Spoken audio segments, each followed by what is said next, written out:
I want to talk about something important today, because it's time to get back to our roots around free expression on Facebook and Instagram. I started building social media to give people a voice.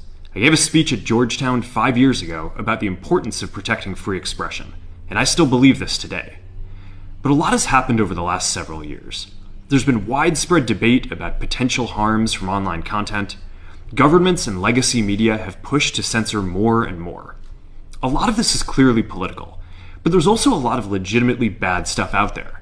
Drugs, terrorism, child exploitation.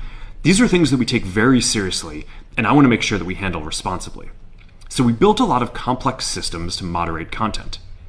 But the problem with complex systems is they make mistakes.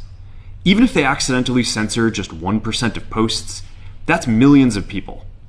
And we've reached a point where it's just too many mistakes and too much censorship. The recent elections also feel like a cultural tipping point towards once again prioritizing speech. So we're going to get back to our roots and focus on reducing mistakes, simplifying our policies, and restoring free expression on our platforms. More specifically, here's what we're going to do.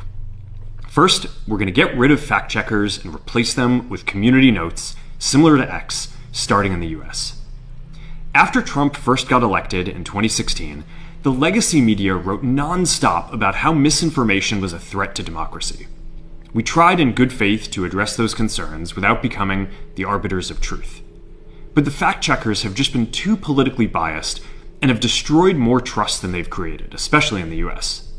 So over the next couple of months, we're going to phase in a more comprehensive community notes system.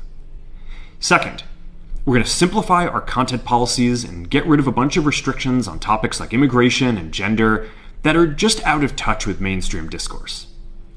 What started as a movement to be more inclusive has increasingly been used to shut down opinions and shut out people with different ideas, and it's gone too far. So I want to make sure that people can share their beliefs and experiences on our platforms. Third, we're changing how we enforce our policies to reduce the mistakes that account for the vast majority of censorship on our platforms. We used to have filters that scanned for any policy violation.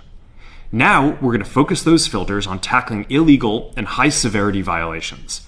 And for lower severity violations, we're going to rely on someone reporting an issue before we take action. The problem is that the filters make mistakes, and they take down a lot of content that they shouldn't. So by dialing them back, we're going to dramatically reduce the amount of censorship on our platforms. We're also going to tune our content filters to require much higher confidence before taking down content. The reality is that this is a trade-off. It means we're going to catch less bad stuff, but we'll also reduce the number of innocent people's posts and accounts that we accidentally take down.